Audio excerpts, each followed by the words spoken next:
আমার গোপালের জন্য বানাচ্ছি নিরামিষ সুজি ময়দার কেক। এটাই আছে এই কাপের মাপের হাফ 1/4 সাদা তেল আর হাফ কাপ চিনি গুঁড়ো। এখানে একটা সসপ্যানে নুন দিয়ে প্রিহিট করতে দিয়েছি। এখানে নিয়েছি হাফ কাপ দুধ, এর সাথে মেলাবো আমুল স্প্রে একটা। আচ্ছা, এখানে এই কাপের একই কাপ, এটা একই মেজারমেন্ট, এই কাপের হাফের একটু কম দিয়েছি সুজি আর হাফ কাপ মতো দিয়েছি ময়দা, মানে পুরো 1 কাপ। হাফ ময়দা হাফ সুজি, মানে এটা 200 গ্রাম কাপ বা 250 একটু হবে। আর দুধটা এখানে আমুল স্প্রে কিছুটা দুধ ওতে দিয়েছি। এবার যতটা লাগবে আস্তে আস্তে মেলাবো।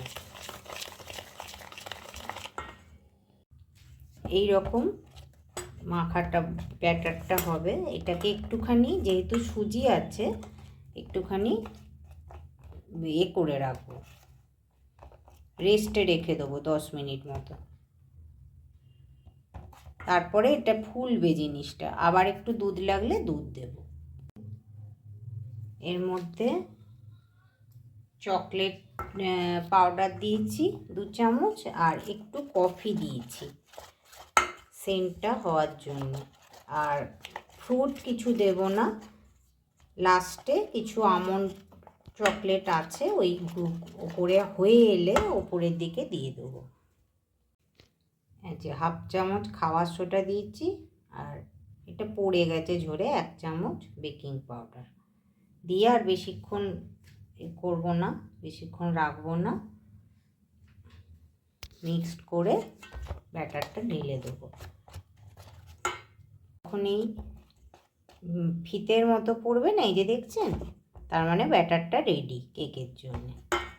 এই কেক টিনটায় করব, একটু তেল দিয়ে ময়দা মাখিয়ে ময়দাটা কিরম ঝুরিয়ে রেখে দিয়েছি। এতে কী হয় বলুন তো, মানে তাড়াতাড়ি উঠে আসে। এবার এই ব্যাটারটা ঢেলে দেবো।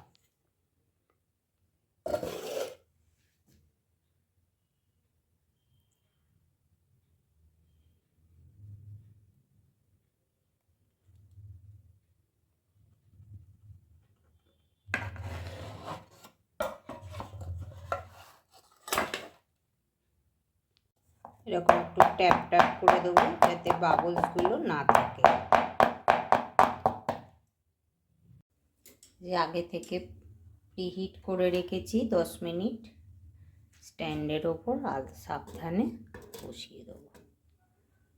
এবার 45 মিনিট ঢাকা দিয়ে বেক করে নেব সিম আঁচে। বন্ধুরা, হওয়ার আগে একটু 5 মিনিট আগে এই মেয়ের আমন্ড চকলেট লেয়ার আছে, ওই একটু দিয়ে দিয়েছি, আর কিচ্ছু দিইনি। কতটা ফুলেছে দেখো।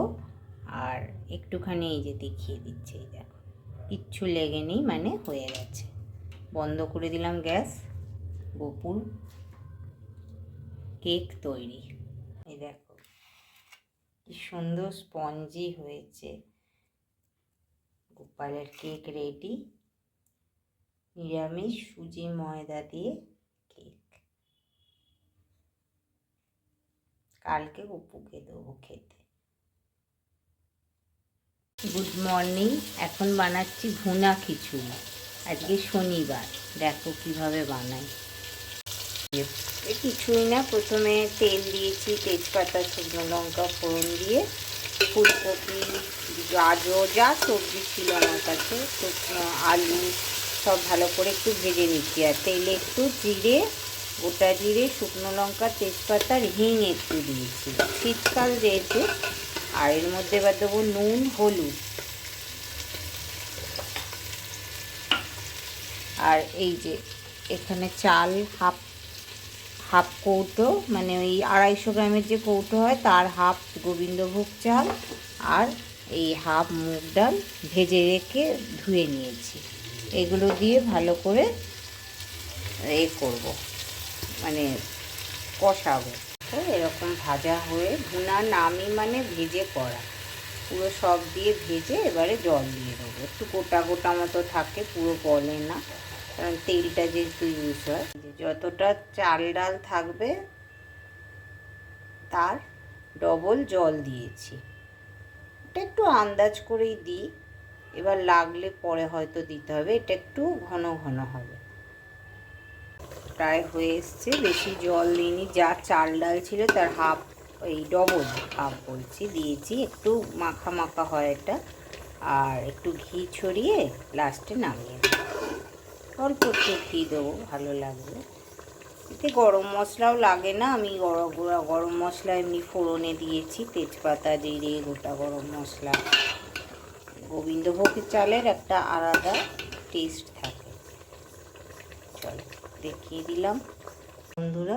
কাল যে কেকটা বানিয়েছিলাম গোপালের জন্যে, আমার গোপাল আছে, কিছুটা কেটে নিচ্ছি, গোপালদের আগে নিবেদন করে তারপর আমরা খাবো। খুব সুন্দর হয়েছে, দেখেই মনে হচ্ছে। আমি তো এখন টেস্ট করিনি, আগে গোপুসোনাদের দেব, তারপর। এই দেখো, এই দেখেছো নিচে ময়দা একটু হালকা লেগে আছে, এগুলো কিছু না, খাওয়াও যাবে। ওই যে নিচটা ময়দা তেল দিয়ে দিলে না, একটু বেশি দেওয়া হয়ে গেছে, মানে কোনো ওঠানোর সমস্যা হয় না। খুব সুন্দর হয়েছে। দুটো পিস গোপালে রেখে দিয়ে তারপর আমরা খাবো। আমি নিবেদন করে তারপর খাবো। হ্যালো বন্ধুরা, এখন বাজে বেলা 1টার দিকে। সন্ধেবেলায় আর ঠান্ডায় বেরোনো যায় না, প্রত্যেকবার ভাবি হয় না। এই হাঁড়িটা একটু পাল্টে দেখি কি হাঁড়ি এই সাইজের পাওয়া যায় কিনা। আমার তো কম চালের ভাত হয়, ধরো 500 চালের ভাত হলেই হয়ে যায়, 500 চালও লাগে না, আমার 350 মতো চালের ভাত হয়। তো এই দেখো, এই হাঁড়িটা ছেড়ে গেছে। এটা দেখি কটা অ্যালুমিনিয়ামের জিনিস আছে, দিয়ে কত কি পড়ে। এই যে, এই দেখো না, এই যে দেখেছো, মানে খুলে এটা কম ছিল, হতে হতে বেড়ে যাচ্ছে। এটা পাল্টে অ্যালুমিনিয়ামের এই কটা জিনিসও আছে, এই যে এগুলো দিয়ে দেখি কত কি হয়।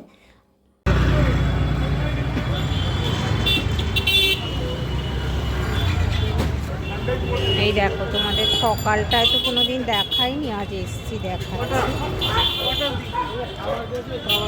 এখানে সার গাছ হয়েছে, পটাশ দিন আমার। হ্যাঁ, টপে দিয়েছি এক্সল ফল হাফ চামচ করে গুলে, ঠিক আছে তো? কবে রেজাল্ট পাবো? পাতা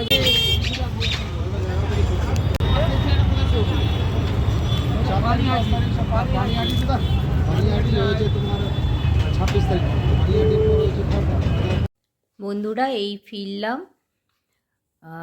ওই হাঁড়িটা একটু প্রবলেম হয়েছিল, বেলা দেখালাম না, এনেছিলাম, কভারটা চেঞ্জ করলাম হাঁড়ির ঢাকাটা, কারণ দেখলাম সেম সাইজ আমার ঘরে আছে। টাকাটা ফেরত নিলাম, আর ঠকে গেছি, সব বকছিল পাড়ায়, সব বড় আমার যারা, বলে তুমি একদম ঠকে গেছো। বললাম আর কি করব, যে আপাই। যাই হোক, আর অ্যালুমিনিয়ামটা ভালো, তবে দামটা একটু বেশি নিয়েছে বললো। আর এখন আবার আসার সময় তো জানোই, মাঠে ঢুকি একবার করে, কাল অবধি মেলা চলবে। কটা ওই মুগ শাওলি দুটো, আর পায়েস দুধ পুলি একটা, এই হ্যাঁ দুটো, আর কোথাকার রসগোল্লা, ওই ভরাট রসগোল্লাগুলো ওই হাবড়া টাবড়া সাইডের হবে মনে হয়, বা এর হতে পারে, ওই কৃষ্ণনগরের হতে পারে, দই ওখানে বিক্রি হয়। আগেরবার প্রচুর দই এনেছিলাম, এবারে আর আনিনি। ওই মানে কালো জাম আর কালো জাম বলছি, গোলাপ জাম, আর তোমার রসগোল্লা এনেছি, আর আর এই কানেরটা পছন্দ হলো ঘুরতে ঘুরতে। দেখো এরম টাইপের না আমার আছে একটা, মানে ইমিটেশনেরই, ওই কী বলে ওটাকে, হার আছে, হার বলে না যেগুলো, ওই বিয়েবাড়ি টিয়েবাড়ি পরে যাওয়ার। তো ওই দেখো কানেরটা বেশ ইউনিক লাগলো ডিজাইনটা। এই বৌদির থেকে আমি নিই, এটা বিল হয়েছে। কানেরটা জানিও।